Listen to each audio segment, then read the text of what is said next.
Bonjour à toutes et à tous, ici Margot, psychopraticienne et tarologue. Et aujourd'hui, je voulais vous répondre à une question qui est revenue assez souvent ces derniers temps, qui est comment choisir vraiment la question à poser au tarot. Apparemment, ça vous arrive assez souvent de vous retrouver avec l'envie de tirer le tarot, avec plus ou moins un questionnement vague et de ne pas savoir comment poser votre question, comment interroger votre tarot pour avoir les réponses les plus précises, les plus justes, les plus inspirantes possibles. Effectivement, parce que plus notre question sera bien formulée, bien dirigée, notre intention sera bien posée et du coup on aura la réponse la plus éclairante possible.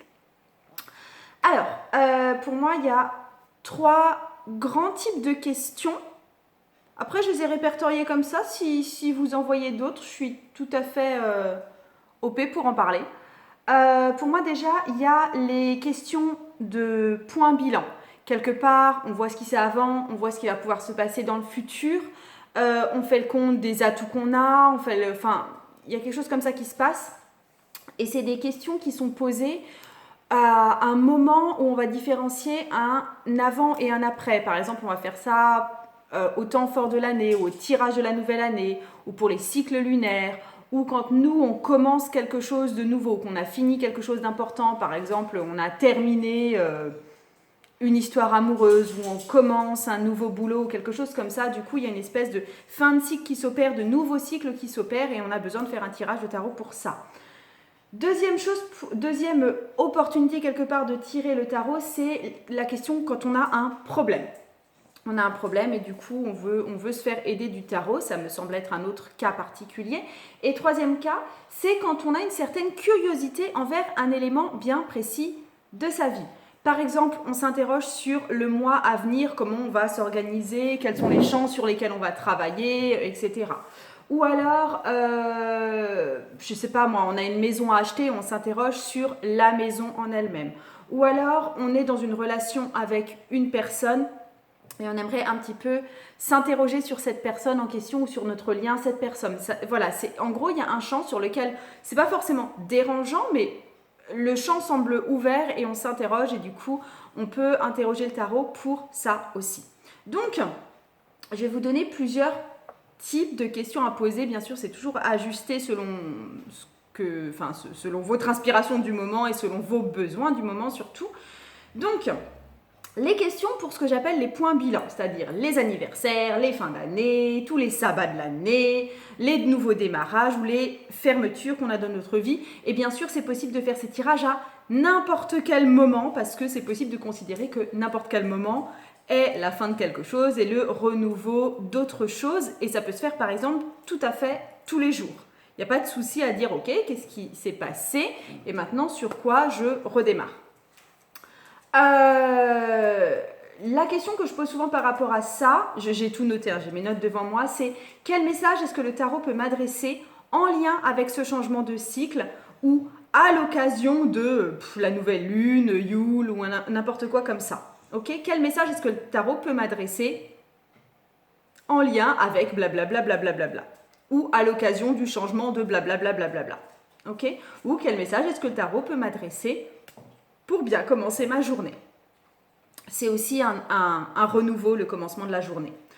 Ou alors, si on est plus orienté futur, c'est-à-dire comment retirer tout le bénéfice possible, par exemple, de l'année à venir ou du nouveau job qu'on a décroché, comment tirer tout le profit possible de la nouvelle année, ce nouveau travail, etc. Ou alors, si on est plutôt orienté passé, parce qu'on a eu l'expérience précédente qu'on a eue était un peu dure à notre goût et du coup on aimerait ne plus faire les mêmes erreurs ou vraiment achever ce cycle qui vient de se passer, on va demander comment tourner la page sur l'année précédente, comment tourner la page sur cette relation qui vient de se finir. Ok ? Donc ça c'était vraiment les questions sur ce que j'appelle les points bilans. Autre type de question, donc pour moi le deuxième type de question, si jamais on a un problème et du coup on va chercher secours dans le tarot pour avoir des réponses à notre problème. Si le problème c'est surtout, si votre intention c'est surtout de chercher des solutions pour pouvoir évoluer, pour pouvoir dépasser le blocage, pour pouvoir vous en sortir par rapport à tel problème, vous pouvez simplement poser la question comment sortir de et vous mettez le sac de nœuds que vous avez après. Par exemple, comment sortir de la relation conflictuelle avec mon collègue? Comment se sortir du conflit avec ma famille, etc. Après, il y a une autre façon de voir les problèmes. C'est pas seulement comment est-ce qu'on va s'en sortir, mais c'est vraiment de regarder pourquoi c'est un problème pour nous. On sait très bien que toutes les situations problématiques qu'on va rencontrer, eh bien franchement, c'est des problèmes pour nous. On voit très bien qu'il y a d'autres personnes qui peuvent affronter le même genre de choses dans leur vie et ça leur pose un problème de 2 secondes. Et puis après, soit leur choix est fait, soit ils ont clôturé la discussion, soit, enfin, ils ont réglé, enfin, c'est pas un problème pour eux ou c'était juste un événement hyper passager et qui n'a aucun impact sur leur vie sur le plus long terme. En tout cas, pas jusqu'à interroger le tarot. Donc, le but, c'est de savoir pourquoi nous, on est impacté, parce que c'est bien ça qui pose problème. C'est pourquoi ça nous impacte, pourquoi on se laisse impacter par ça. Donc, on peut formuler « que dois-je savoir ?» ou « que dois-je comprendre au sujet de… » et vous mettez le point qui vous pose problème. D'accord? Donc là, le but, c'est vraiment de chercher ce qui résonne chez vous avec ce problème-là. Qu'est-ce qui vient vous chatouiller dans ce problème-là qui fait que pour vous, ce n'est pas un truc que vous réglez d'emblée. Vous pouvez aussi demander dans le même état d'esprit, c'est pourquoi ce nœud-là, pourquoi est-ce que ça, c'est si difficile pour moi? Pourquoi est-ce que ce conflit familial est si difficile pour moi? Pourquoi est-ce que ce déménagement est si difficile pour moi? Pourquoi trouver une nouvelle maison, c'est si difficile pour moi? Pourquoi les problèmes pourquoi les problèmes financiers, c'est si difficile pour moi? Parce que là, pourquoi est-ce qu'il est si difficile de dénouer le lien avec un tel ou un tel? D'accord? Du coup, ça va vraiment venir aller plus en profondeur, chercher ce qui va vraiment faire le nœud du problème chez vous. Et forcément, une fois qu'on a trouvé le nœud du problème, c'est bien plus facile d'aller le résoudre ou de l'accepter ou de s'en détacher. Ou alors, vous allez vraiment interroger votre ressenti. C'est toujours le même ordre d'idée. L'ordre d'idée, c'est pourquoi est-ce que je me sens comme ça? Donc déjà, ça vous demande un petit retour sur vous-même. C'est comment est-ce que vous vous sentez par rapport au problème ou par rapport à la personne qui vous pose problème ou par rapport à, enfin voilà, le truc qui vous pose problème. Et ensuite, vous allez, pourquoi est-ce que je me sens comme ça par rapport à ça? Par exemple, pourquoi est-ce que je me sens manipulée par mon ex? D'accord? Pourquoi est-ce que je me sens exploité ou pas reconnu au travail? Vous interrogez vraiment votre sentiment essentiel par rapport au truc qui semble causer un nœud dans votre vie là. Ouais, donc ça c'était toutes les questions qui allaient fouiller dans le problème. Et sinon, autre possibilité, un des problèmes, ça peut être un problème de choix entre deux trucs que vous pouvez faire et vous butez là-dessus. Donc là, il y a vraiment des tirages qui sont liés au choix. Vous savez, enfin, en gros, vous allez poser la question, quel message ai-je à recevoir du tarot en lien avec le choix de faire ce truc ou de faire ce truc?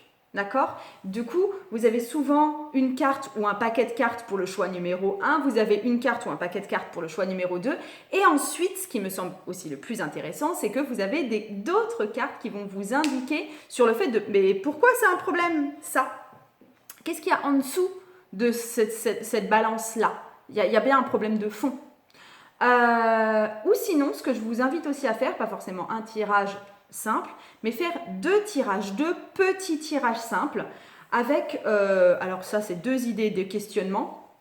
Est-ce que ce premier choix serait bénéfique pour moi? Vous faites le tirage, vous analysez les pour et les contre. Et ensuite, est-ce que le choix 2 serait bénéfique pour moi? Et vous faites la même chose. Ou alors, autre façon de formuler la question est que dois-je savoir au sujet de choix 1? Et après, que dois-je savoir au sujet de choix 2? Et voilà, vous faites votre petit tirage. Donc ça, c'est des tirages qui peuvent être très éclairants sur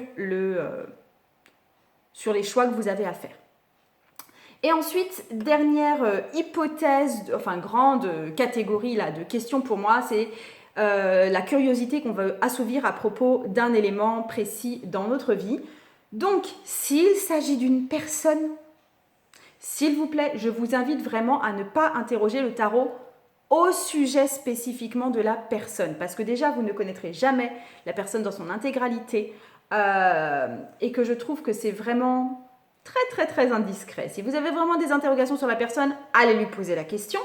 Mais par contre, vous pouvez, avec le tarot, interroger le lien que vous avez avec cette personne. Votre histoire d'amour avec un tel, votre conflit avec votre maman, votre amitié avec bidule, votre rapport de partenariat avec je ne sais pas qui. Mais voilà, interrogez le lien. C'est-à-dire, mettez-vous dans l'équation. L'autre, il n'est jamais l'autre tout seul. L'autre, il n'est jamais, je ne sais pas, moi, pervers narcissique tout seul.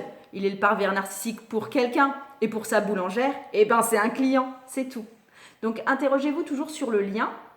Et du coup, après, là, je parlais vraiment d'une personne, mais après, ça peut être une maison, ça peut être un travail, ça peut être une entreprise, ça peut être votre cuisine, si vous êtes en train de refaire votre cuisine, etc. Donc, que dois-je savoir au sujet de l'élément ou le lien avec une personne, ou qu'est-ce que le tarot a à me révéler sur l'élément ou le lien avec une personne. Voilà.